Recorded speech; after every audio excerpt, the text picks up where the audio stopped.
All right. First rule of this channel is we do not talk about this channel. Second rule of this channel, this is not legal advice. So seriously, don't ever listen to anything I have to say. So anyway, week 7, how the sausage was made, where I go over what I was right about and what I was wrong about.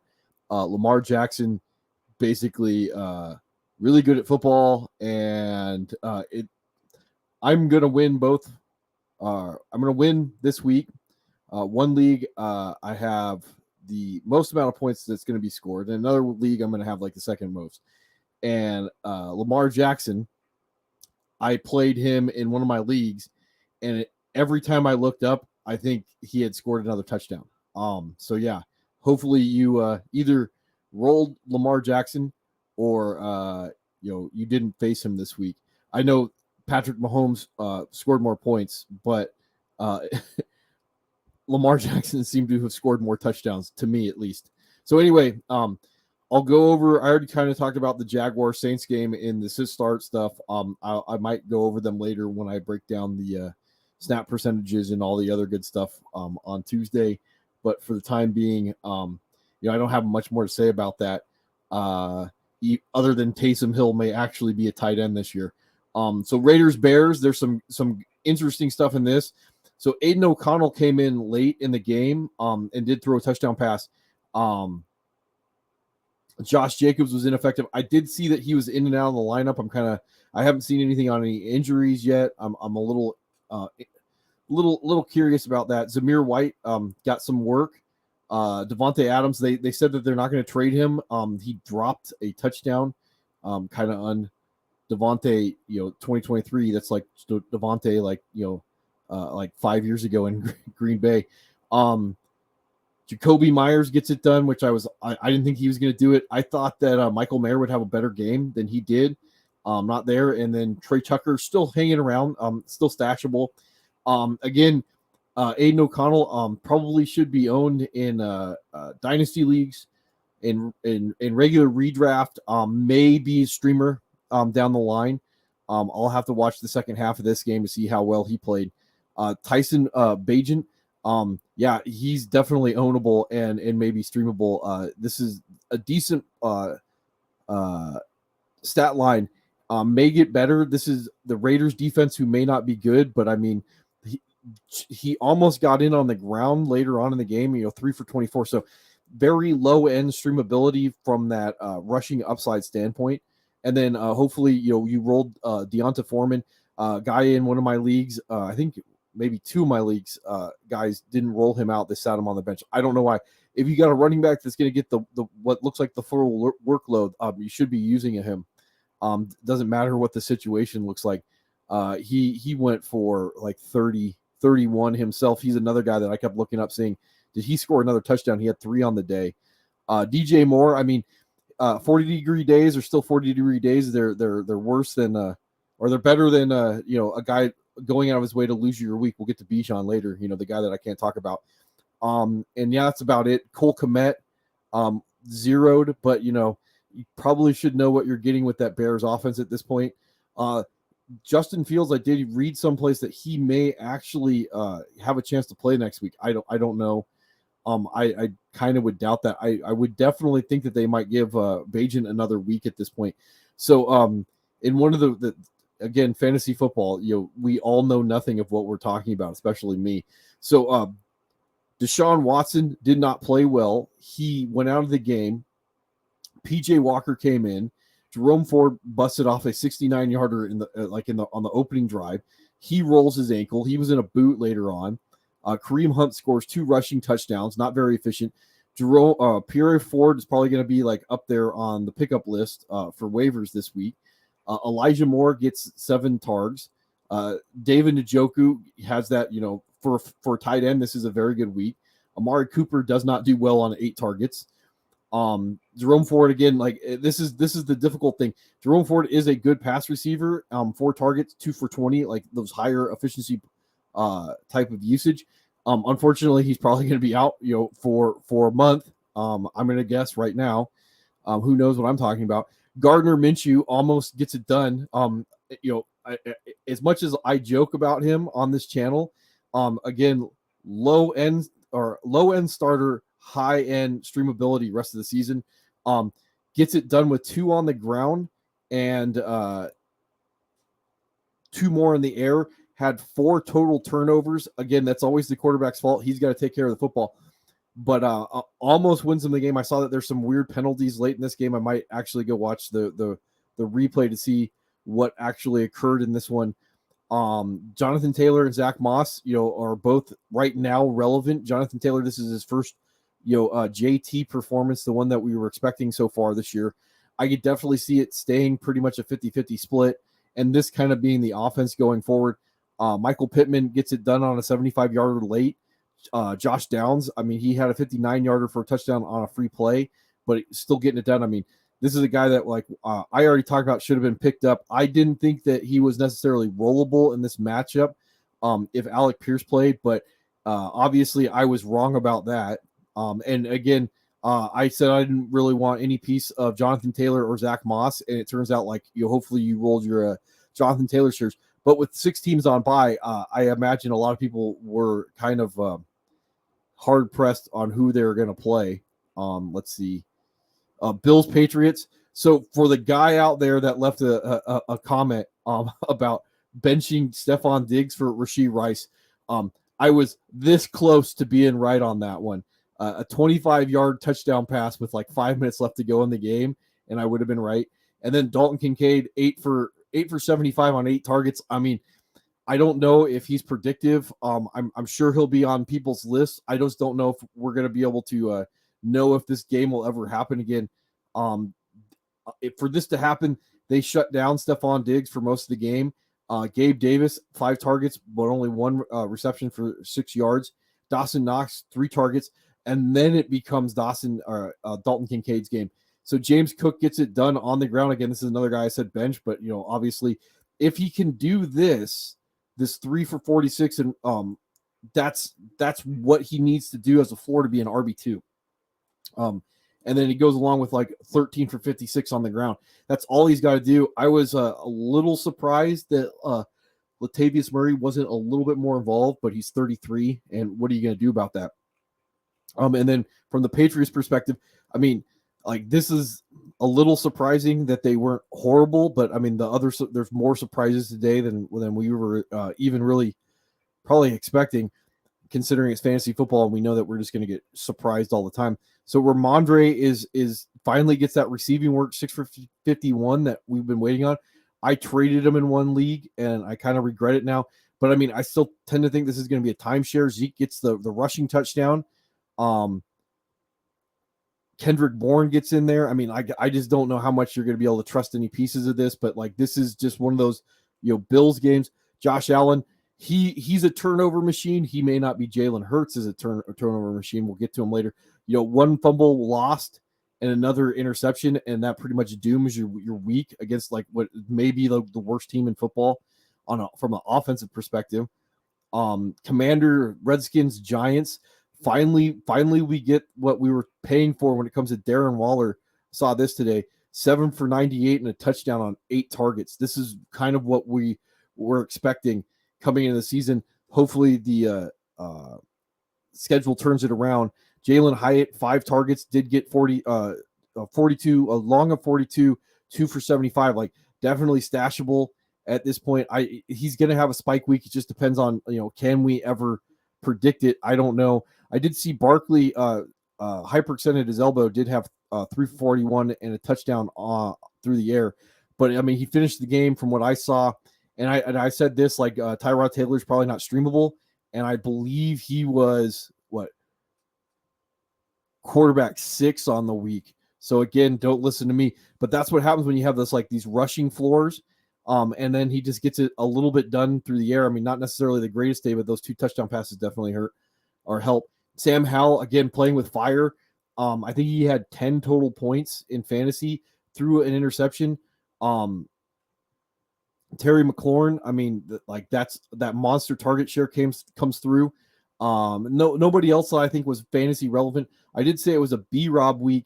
Got it done by falling in the end zone, but again, Chris Rodriguez, I think he's going to end up maybe being the back to own in this offense as it goes on. So like he's going to be heavily stashable going into this week. A little surprised that Darius Slayton didn't do more, but I was expecting that either him or Hyatt would get home, and Hyatt got home. Yeah. Let's see. Falcons, Bucks. So big news on the day with this one. So supposedly from what I gathered, and I would put a big grain of salt with this. Bijan said he had a headache last night and it got worse. And then he got like one snap at the beginning of the game. I think he had six total snaps or something ridiculous. And one was at the beginning of the game, one was at the end of the game. And Arthur Smith, the head coach, said something along the lines that he didn't want to risk it. I have no clue what's going on with that, other than, like I already said, I tend to think something's going on in Atlanta between him being forced, the head coach, to basically throw the football with a guy that I don't think he wants to be his quarterback. And then this weird usage, I stay up until about midnight on Saturday nights to see what the rumors are, because that's when like guys like Adam Schefter can release their rumors that they're not allowed to put out until like late. And there's no word about this last night. And this is the type of stuff that would come out that like Bijan has a headache and is trending towards something. Nothing came out on this, so that's what was put out there. I don't know. Algier, not very efficient. He was the one that got the bulk of the work. Cordell Patterson, I mean, he's going to be probably a thorn regardless. Drake London and Kyle Pitts, were inefficient, but I mean, they're going to give you that's pretty close to a 40-degree day for both of them if you rolled them out there. And again, Desmond Ritter got one done on the ground, so we don't necessarily care how the sausage is made all the time, but he is a low-end streamer or a high-end streamer, low-end starting quarterback at this point, especially in your two quarterback leagues. Baker Mayfield, doing Baker Mayfield things. He almost I think scored a touchdown. Rachaad White, they were trying to get Keyshawn Vaughn involved, but he's less efficient than Rachaad White on the ground, and then Rachaad White got it done. This is what I was expecting of Rachaad White, that like, why even try and run the football when they have as bad of an offensive line as the Buccaneers do? And I would think that they would just throw every single play and then just use the dump offs as like long handoffs. And this is maybe the first time that we've seen it. Didn't get it done. There's Cade Otton. I kind of expected him to be up there. Trey Palmer, only 2 targets. So it wasn't his game. When I'm wrong, I'm wrong. And then Mike Evans and Chris Godwin kind of get it done. Chris Godwin with that 40-degree day, and Mike Evans, trending towards being like one of the better value picks of the draft. Lions, Ravens. So I already talked a little bit about Lamar Jackson. I'm not going to talk anymore about this. It's surprising how big of a blowout this was. I have no idea. I haven't watched the tape on this, other than I did see already that Jahmyr Gibbs finally had his kind of first breakout day. It only took like Montgomery to go down and then Craig Reynolds to not particularly be healthy. Did have 10 receptions, 58 yards on 10 targets to go along with another 11 for 68 and another on the ground. Amon-Ra was almost shut out in this game in the first half and then did most of his damage in the second half, 19 targets. That's ridiculous. Sam Laporta, I mean, still sticking around, 40-degree day from the tight end position. Jameson Williams, 6 targets. I bet this is all air yards. That's one thing that I would be interested in. I don't particularly think Jameson Williams is fantasy relevant and probably won't be the entire year, unless one of those dart throws, like he could get me a touchdown and a 40-yard touchdown pass, and then that's an instant 40-degree day, that type of guy. And then if he strings a couple of those together in a week, he's going to have that spike week. And there are worse guys to roll out there in your flex spot, or like wide receiver 2 in a pinch, during bye weeks. But overall, like, would not be surprised if he has a lot more of these stat lines the rest of the year. And then from the Baltimore side, like, again, I said don't play any parts of this backfield. Like, hopefully he didn't listen to me. Gus Bus has an 80-yard reception. He also falls into the end zone on 14 carries for 64 yards. Justice Hill is kind of not a thing. Still going to be very unpredictable for this backfield, other than if the guy gets in the end zone. I already talked about Lamar Jackson. Zay Flowers is still a very solid, flex wide receiver 3 type play. Mark Andrews gets you there with those 2 touchdowns, kind of what we expected. That's I'm just really surprised that this was as big of a blowout as it was. I would have thought the Lions would have put up a little bit more of a fight. Didn't get that. Steelers Rams. So this is another surprise. So mostly the Steelers were able to grind this game down in the first half, I think, and then most of the scoring took place in the second half. Kenny Pickett falls into the end zone. So does Najee Harris and Jalen Warren late. George Pickens, I mean, this is another good value pick. Deontay Johnson is going to be able to probably maintain this pace with these targets as the number 2 here. That's not going to surprise me. If someone dropped them in your league, I think he may have been dropped in both my leagues that I was in. A little surprised that Jalen Warren's receiving was down this week. I would have expected it to be flipped. Someone was talking about that in the comments. If this was kind of a game where the Steelers were playing from behind most of the game, I would have expected like Jalen Warren would have been the beneficiary of those long handoffs, but it didn't happen. And I don't know if necessarily this moves the needle on Najee at all going forward. And then Stafford, I mean, not entirely surprised that he didn't have a huge day against the Steelers. I mean, I bet the Steelers could confuse him and cause a few problems. This is also not surprising. Royce Freeman, 12 carries, 66 yards. Darrell Henderson, 18 for 61 and another touchdown. And I imagine it's going to stay like this until Kyren Williams comes back. And even then, I could definitely see that these guys will just eat into his work. If they feel like they can trust him and they're more efficient, I can see Kyren Williams going back to a more of a change of pace, passing down back. And they'll go with these guys in those 2 down grinder roles. So it's going to be interesting over the next month or so. They did put Kyren Williams on IR. It's going to be interesting to see if they can keep up the efficiency to make that happen. Otherwise, if they fall back to earth, Kyron's going to go back to that massive elite usage. So I would be aware of that. And again, I've been saying already, sell your Kyren Williams shares if you can.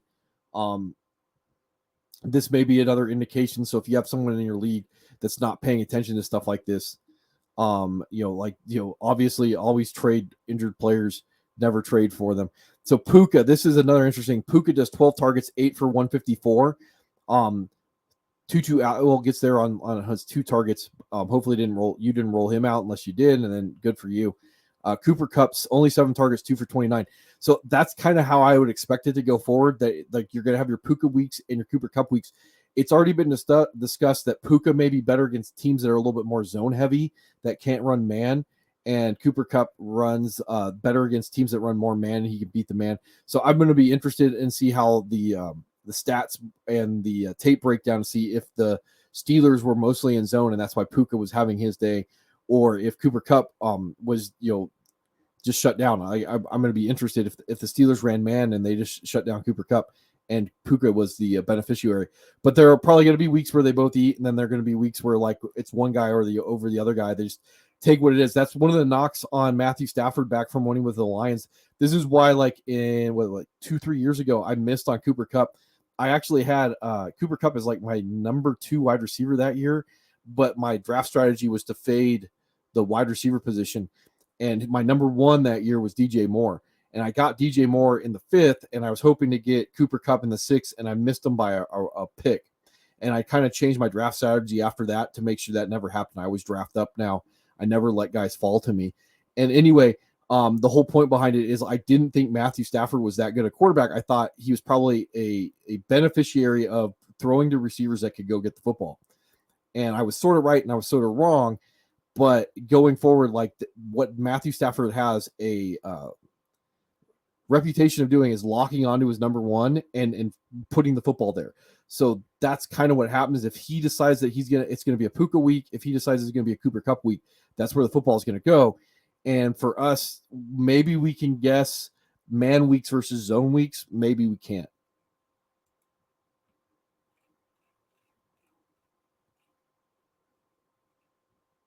And to finish that thought process as I kind of zoned out for a second. That's where I get into the idea of benching better players, because if you've got to be able to get into a point where you can make those hard plays to say, like, this guy, even though I think he's a better player, it's not his week. And that's what I was talking about with Diggs against the Patriots. Like, they just have a reputation of taking away teams' number ones. And if you go into a game and you go, like, it might be the right play to bench a Stephon Diggs, you're going to be wrong sometimes, but to understand the thought process behind getting there, did I make the right decision versus, like, could I have known that was going to occur? And that's what I like to look at the end of my week. It's like, well, that guy was on my bench and there's no way I was going to play him, or this guy was in my lineup and I knew all week long, like, one of my leagues, I had Calvin Ridley and I said, I knew I should have benched him for Rashee Rice, and I just couldn't do it. I was too much of a coward, and I regret that. But that's what fantasy football is like, learning from those things. How did I get there? What was the logic behind it? Is it something I would repeat, or should I just realize that I've made that mistake before and not do it again? So anyway, as I get a little preachy, moving on to the Arizona Seahawks game. Josh Dobbs, again, like, low end streamer, when he can do 43 yards on the ground and a touchdown, that automatically almost puts him into 40 degree day territory. And I'm trying to see if he fumbled. No, he didn't fumble. So, like, just that 40 yards rushing and a touchdown plus another 146 basically puts him up there as a streamer to be able to get you through a bye week. Just because of that rushing floor. That's what that rushing floor is. That's why certain guys, from a fantasy perspective, just aren't worth it. Like a Matthew Stafford, because that passing volume has to be so high that they just won't get you. And we'll talk about Justin Herbert here in a second. Don't know why Clayton Tune got in the game for a play. I'm going to have to go look that up. That's interesting. So Amari DiMercato, hopefully you guys didn't drop him in this league. I held on to my one share of him. I could have picked him up in another league, but I didn't. I didn't really know how this backfield was going to shake out. I don't even know if Keontae Ingram played at this point. I don't even see him. But a majority of this work looks like it went to DiMercato. And this is the interesting part. 5 targets, 4 receptions. That's the floor that we want to see. Hopefully these weren't checkdowns. This is very valuable stuff. So if he's available in your league, or you can go buy him at a low price, that's interesting. I'll look at the breakdowns. You see that Trey McBride, 6 targets. That's what I was looking at. So 6 targets versus 4 targets. So that flop does seem like it's going on. I do tend to think that maybe Ertz will get moved at the deadline. Hollywood Brown, 7 targets. Again, didn't get there this week, but I think the process is correct. Like, he's going to probably get a slight bump with Kyler Murray coming back, and to be set to go into the playoff push into the playoffs. So again, this would be another good week to go by him. Michael Wilson's another guy that I think could see a bump going on as this go on. Seahawks are sneaky good secondary and pass rush, so that's not overwhelmingly surprising to me. But yeah, I do like to see those targets, and I want to see the air yards on those. So yeah. And then from the Seahawks perspective, so again, when I'm right, I'm right. This was a Kenneth Walker week. They didn't really need Geno Smith. He did get 2 touchdown passes. JSN and Jake Bobo, I called both those before the game if Metcalf was out, and they both did what they were supposed to do. So that none of that surprises me. What's been a guy in my league dropped somebody right before kickoff and plugged in JSN because he's a Metcalf owner. Smart play by him. Got those points. Didn't go into the ether. But again, I also said if Metcalf's out, Bobo is a sneaky cute play, and there he is. A little surprised that Tyler Lockett didn't pick it up a little bit, but I think he's at the peak of the wide receiver apex. He's 31 now, so I could definitely see that this is probably the downside, and this might actually be the flop with a usage where we might see a little bit more Tyler Lockett in the slot, and JSN being able to be moved around the formation and be used a little bit better. So I do want to see the tape on this usage. But yeah.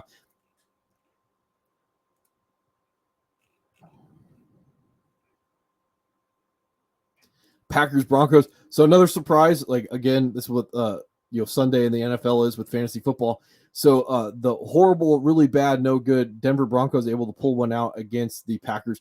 I'm gonna guess that Jordan Love may not be good at football at this point. Who knows? So another thing I was wrong on. AJ Dillon got a bulk of the carries and he was okay, 15 for 61. And then he had two more targets for 34 yards on the ground. Aaron Jones not getting it done this year. That may be a really bad pick. I don't know if he's got injured or anything else again. Romeo Dobbs, I mean, did get it done as a touchdown, but though that's not going to be something that we can really hang our hats on.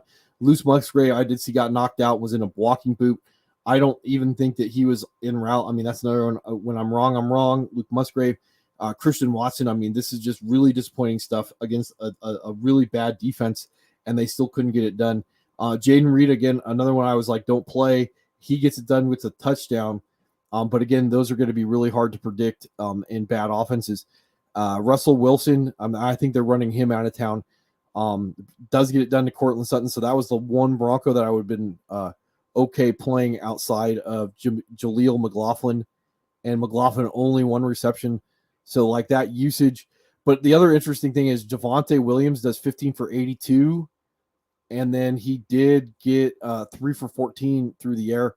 So, I mean, kind of pulling them back into like maybe weekly relevance, especially with these bye weeks going up. I don't know how many other teams that we're going to get where they can hang in the game and then the game flow is not going to take them out of it late.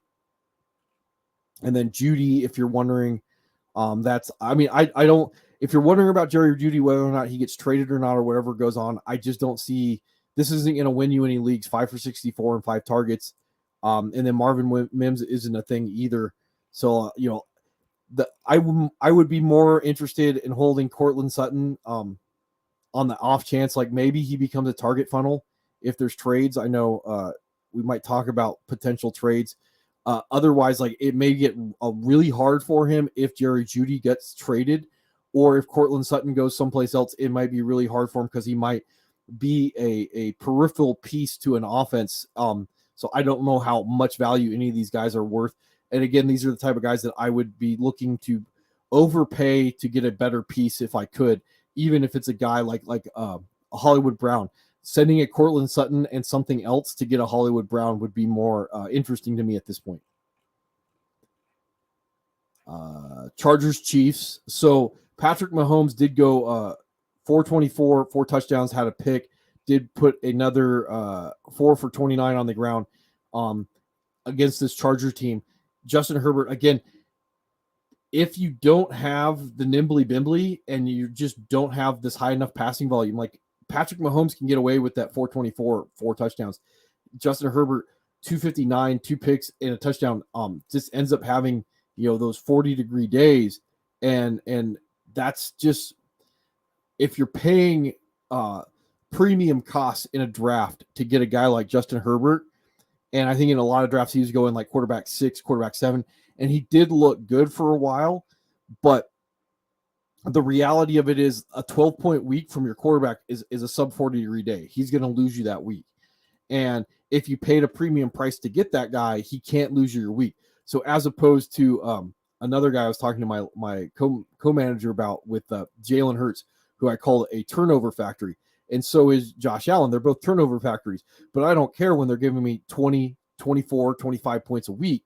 And I had to pay for those guys. So to go pay for a Josh Allen or Jalen Hurts and then having to wait a round or two and then go get a Justin Herbert, that's just not a good return on your investment when you could have rolled out a Gardner Minshew this week in a counterintuitive matchup and thinking that you're going to get 12 points, but you got 28. And so that's kind of like the math that I do in my head. So I usually fade the tight end position. I usually fade the quarterback position because I can go someplace else and get, if not the same production as the non-elite players or better. So then, I did see that Austin Eckler may have gotten hurt again in this game. Josh Kelly gets it done. That's kind of an outlier. Josh Palmer, this is interesting. I do have him in one of my leagues, and I held on to him over the bye. And then Keenan Allen again coming back to earth. Can't really tell if Parham or Everett is going to get it done. Quentin Johnston finally got 1 for 20.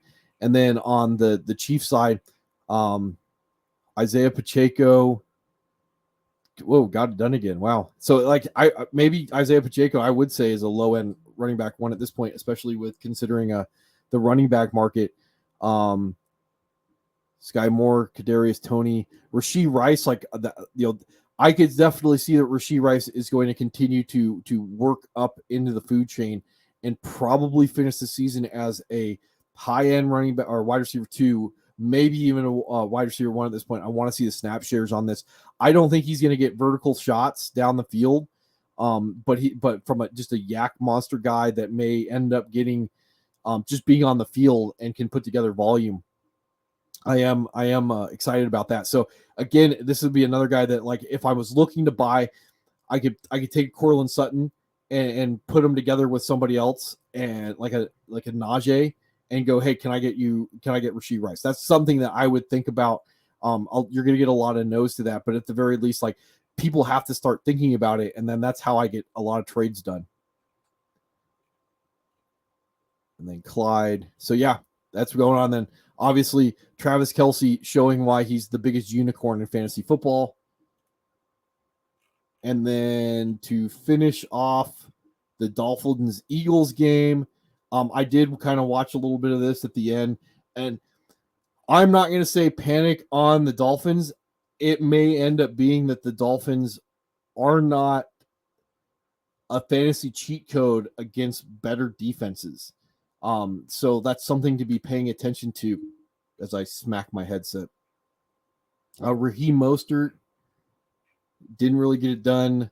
I'm a little surprised that Jeff Wilson didn't get more work. And Sullivan Ahmed, I mean,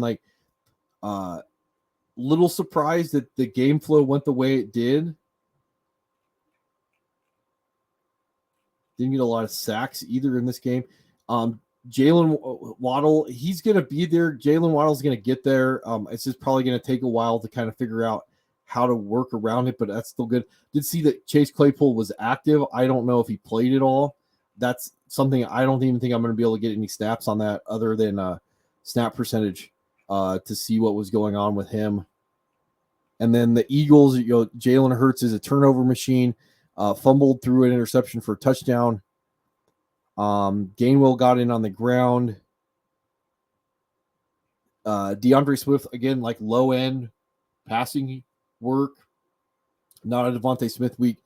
Definitely an AJ Brown week. So this is another one where I was wrong about. Like, it's just AJ Brown. That's who they want to get the football to. Last year at the end of the season, it looked like they wanted to try and get the ball to Devontae Smith. And this year they have a clear guy that they want to get the football to. It's turning out. I could definitely see that there's going to be some Devontae Smith's week, but I think it's going to be more than likely AJ Brown moving forward. I mean, that's just ridiculous. Like, this is where some of those stats that do lie come out, where it's like, first look reads. That's what 15 targets is. That's just catch the ball. He's open. I'm going to throw it. And that means that guys like Devontae Smith. So to actually go back and talk about the Jaguars game, like, I did watch some of this game live. And I could just see on the field, because, I have Ridley shares. Like, I could see where he was. I could see what covers they were in. I could see what they were trying to do. And Trevor Lawrence is dropping back, and he's just not looking. Those 4 targets came later in the game, and he was throwing to Calvin Ridley on plays where he should not have been throwing to Calvin Ridley, as opposed to like Christian Kirk or Evan Ingram, where I could see where they were on the field. And Trevor Lawrence is catching the football, and he's immediately snapping to them.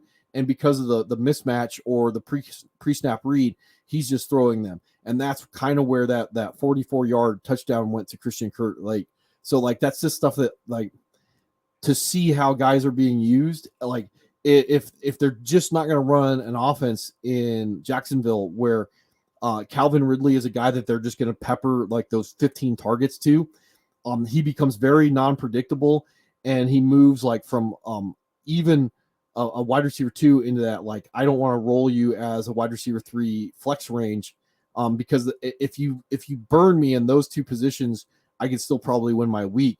But if I'm rolling you in a wide receiver 2, wide receiver 1 range, and you give me that week, I'm going to probably lose like 9 times out of 10. So like getting that guy off my roster and have them being someone else's problem is something I want. And then to be wrong about the Eagles and say like I would downgrade AJ Brown in the preseason and say I don't want to touch him. He's going to be cannibalizing opportunity with Devontae Smith, and then I'm wrong and I go 15 targets. And now at this point with an AJ Brown, see, wrong guy, because he's a wide receiver 1 this week. So with an AJ Brown, and I can't pull him up on this one. There he goes. So with AJ Brown, like we see like the 10, the 14, the 13, the 8, the 9, the 15.